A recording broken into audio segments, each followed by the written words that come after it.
Hello विद्यार्थी मित्रों, welcome to शाहमीन education. तो आ वीडियो में આપણે ધોરણ 5 ગણિત સ્વાધ્યાય પોથી ભાગ 3 એકમ 8 નકશા આલેખન તેના પ્રશ્નોનું સોલ્યુશન કરીશું। તો ચલો વિડિયોને સ્ટાર્ટ કરીએ। તો અહીં એકમ 8 છે નકશા આલેખન। એકમના મુખ્ય મુદ્દા ફોટોગ્રાફ અને નકશાની સરખામણી, કાટખૂણો અને ષટકોણ, 1 કિમી બરાબર 1000 મીટર, બે સ્થળ વચ્ચેનું અંતર, નકશા પર 1 સેમી बराबर जमीन पर 1 किमी। प्रश्न 1 छे आपेल नक्शानो अभ्यास करी नीचेनी खाली जग्या पूरो। पहेलुं छे राष्ट्रपति भवन नक्शामां उत्तर दिशामां आवेलुं छे। बीजुं छे विजय चौक राष्ट्रपति भवननी नजीक आवेलो छे। त्रीजुं छे नक्शामां उत्तर दिशा माटे एन संज्ञानो उपयोग थाय छे। चौथुं छे राष्ट्रपति भवन अने नेशनल स्टेडियम ने जोड़ता मुख्य पथने राजपथ कहेवाय छे। पांचमुं छे आपेला नक्शामां कस्तूरबा गांधी मार्ग पूर्व दिशामां आवेल छे। प्रश्न 2 छे आपेल नक्शानो अभ्यास करीने नीचेना प्रश्नोना जवाब लखो। तो अहीं आपणे जे नक्शो आपेलो छे तेना परथी आपणे नीचेना प्रश्नोना जवाब लखवाना छे। पहेलुं छे नक्शामां मुख्य मथक कई दिशामां आवेलुं छे। तो नक्शामां मुख्य मथक पूर्व दिशामां आवेलुं छे। बीजुं छे नक्शा पर 1 सेमी बराबर तो 1 किमी अंतर थाय। त्रीजुं छे समाचार पत्र भवन थी सुभाष गार्डन केटला किमी दूर छे। तो समाचार पत्र भवन थी सुभाष गार्डन 5 किमी दूर छे। चौथुं छे मुख्य द्वार कई दिशामां आवेल छे। तो मुख्य द्वार पश्चिम दिशामां आवेल छे। पांचमुं छे समाचार पत्र भवन थी कई दिशामां नदी आवेली छे। तो समाचार पत्र भवन थी पश्चिम दिशामां नदी आवेली छे। छठुं छे मुख्य मथक मुख्य द्वारनी કેટલા કિમી અંતરે આવેલું છે। તો મુખ્ય મથક મુખ્ય દ્વારથી 8 કિમી અંતરે આવેલું છે। પ્રશ્ન 3 છે નીચે આપેલા નકશા પરથી પ્રશ્નોના જવાબ આપો। તો અહીંયા નકશો આપેલો છે સ્કેલ માપ 1 સેમી બરાબર 2 કિલોમીટર। તો અહીંથી આપણે પ્રશ્નોના જવાબ આપવાના છે। પહેલું છે માર્કેટ બગીચાની કઈ દિશામાં છે। તો માર્કેટ બગીચાની ઉત્તર દિશામાં છે। બીજું છે મોલ બગીચાની કઈ દિશામાં છે। તો મોલ બગીચાની पश्चिम दिशा में छे। त्रीजू छे शाळा बगीचा थी केटला किमी दूर छे। तो शाळा बगीचा थी 6 किमी दूर छे। चौथुं छे बे वृक्ष वच्चेनुं अंतर केटला किमी छे। तो बे वृक्ष वच्चेनुं अंतर 32 किमी छे। पांचमुं छे दरिया किनारा अने मॉल वच्चे केटलुं अंतर छे। दरिया किनारा अने मॉल वच्चे 7 किमी अंतर छे। प्रश्न 4 छे नीचे आपेला भारतना नक्शाने जोई नीचेना प्रश्नोना जवाब आपो। तो आपणे अहींया भारतनो नक्शो आपेलो छे राजकीय नक्शो तेना परथी प्रश्नोना जवाब आपवाना छे। पहेलुं छे उत्तરમાં स्थित 4 राज्योना नाम जणाવો। जम्मू अने काश्मीर, हिमाचल प्रदेश, पंजाब, उत्तराखंड।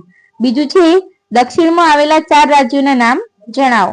कर्नाटक, आंध्र प्रदेश, केरल, तमिलनाडु। त्रीजुं छे पूर्वमां आवेला 4 राज्योना नाम जणाવો। मणिपुर, मिजोरम, नागालैंड, त्रिपुरा। चौथुं छे गुजरात कई दिशामां आवेलुं छे। तो गुजरात पश्चिम दिशामां आवेलुं छे। पांचमुं छे गुजरातना पश्चिममां कोई राज्य आवेलुं छे। तो ना। छठुं छे कया राज्यनुं क्षेत्रफळ सौथी वधु देखाय छे। तो राजस्थाननुं क्षेत्रफळ सौथी वधु देखाय छे। सातमुं छे नक्शा पर 1 सेमी बराबर 200 किलोमीटर आ प्रमाण मापनो उपयोग करी शोधो। तो भोपालथी आंध्र प्रदेशनी सीमा કેટલી દૂર છે। તો બી 400 કિમી। बी गुजरातनी अंदाजित पहोळाई केटली छे। तो नक्शा पर 2.5 सेमी जमीन पर 500 किमी। आठमुं छे केरल जवुं होय तो गुजरातथी कई दिशामां मुसाफरी करवी पड़े। केरल जवुं होय तो गुजरातथी दक्षिण दिशामां मुसाफरी करवी पड़े। प्रश्न 4 छे आपेली 1 सेमीना मापवाળી ચોરસ જાળી पर કેટલાક ચિત્રો દોરેલ છે। આ જ ચિત્રોને 2 સેમી 1/3 तथा सेमीना मापवाળી ચોરસ જાળી पर દોરો। तो અહીં આપણને 1 સેમીના ચોરસ માપવાળી જાળી પર ચિત્ર દોરેલું છે તે આપણે અહીંયા 1/3 એટલે કે અડધો સેમીની જાળી પર અહીંયા દોરવાનું છે। તો આ રીતે તમે અહીંયા દોરી શકો છો। હવે અહીંયા 2 બાય 2 સેમીની જાળી પર અહીંયા ચિત્ર દોરવાનું છે। તો તમે આ રીતે અહીંયા આગળ જે ખાના આપ્યા એ ખાના જોઈને માપીને અહીંયા તમે એ રીતે દોરી શકો છો। હવે આગળ છે પ્રશ્ન 5 1 સેમી માપવાળી ગ્રીડ એટલે કે ચોરસ જાળી પર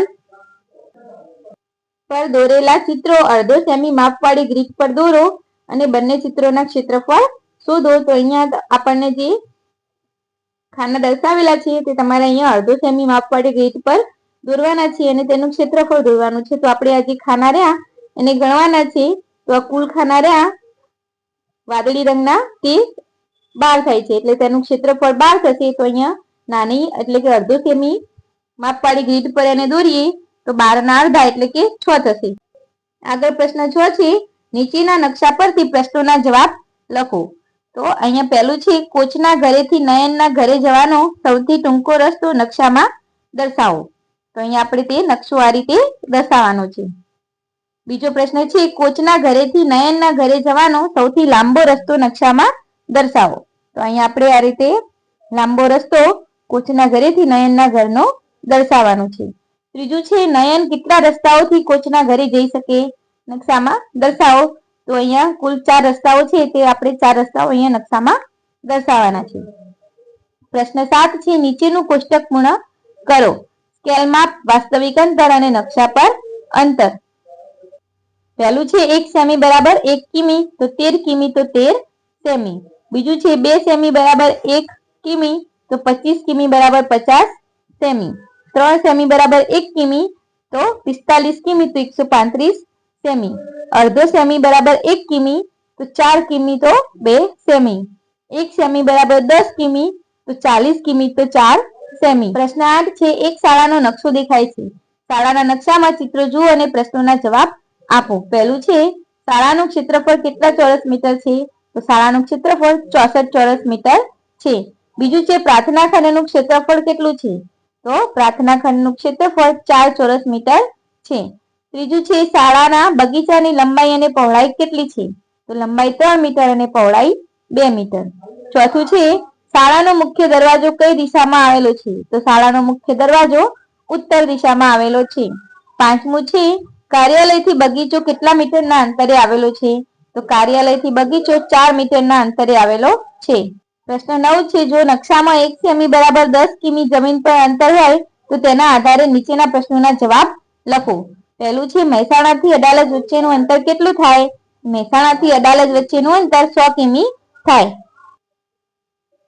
બીજું છે, પાલનપુરથી મહેસાણા વચ્ચેનું અંતર કેટલું થાય? પાલનપુરથી મહેસાણા વચ્ચેનું અંતર 90 કિમી થાય. ત્રીજું છે, નંદાસણથી સુભાષ બ્રિજ વચ્ચેનું અંતર જણાવો. તો નંદાસણથી સુભાષ બ્રિજ વચ્ચેનું અંતર 80 કિમી થાય. ચોથું છે, પાલનપુરથી કલોલ વચ્ચેનું અંતર જણાવો. તો પાલનપુરથી કલોલ વચ્ચેનું અંતર 170 કિમી થાય. પાંચમું છે, ઊંઝાથી અમદાવાદ વચ્ચેનું અંતર કેટલું થાય? તો ઊંઝાથી અમદાવાદ વચ્ચેનું અંતર 190 કિમી થાય. અહીંયા છેલ્લે આપણને પ્રવૃત્તિ આપવામાં આવેલી છે, તમારા ઘરથી શાળાએ જવાના માર્ગનો નકશો તૈયાર કરો. તેમાં વચ્ચે આવતા મહત્વના સ્થળો દર્શાવો. તમે અહીંયા ખાલી સમજ ખાતર નાનો એવો નકશો દોરેલો છે. તમારે તમારા ઘરથી શાળા સુધીનો નકશો તૈયાર કરવાનો છે અને વચ્ચે જે પણ મહત્વના સ્થળો આવતા હોય, મંદિર કે બસ સ્ટેન્ડ કંઈ પણ, તો તે તમારે અહીંયા દર્શાવવાનું છે. બીજું છે, તમારી શાળાના મુખ્ય દરવાજાથી તમારા વર્ગખંડ સુધીના માર્ગનો નકશો તૈયાર કરો. તેમાં વચ્ચે આવતી જગ્યાઓ દર્શાવો. તો અહીંયા આપણે નકશો દર્શાવેલો છે. તમારે તમારી રીતે સારો એવો નકશો સારી રીતે બનાવવાનો છે. અહીંયા સ્કૂલ અને અહીંયા વર્ગખંડ, આ બગીચો, આ મેઇન ગેટ, અહીંયા આ બાજુ વૃક્ષો, આ રીતે તમારે અહીંયા દર્શાવવાનું છે. તો વિડીયો ગમ્યો હોય તો વિડીયોને લાઈક, શેર અને સબસ્ક્રાઇબ કરવાનું ભૂલતા નહીં.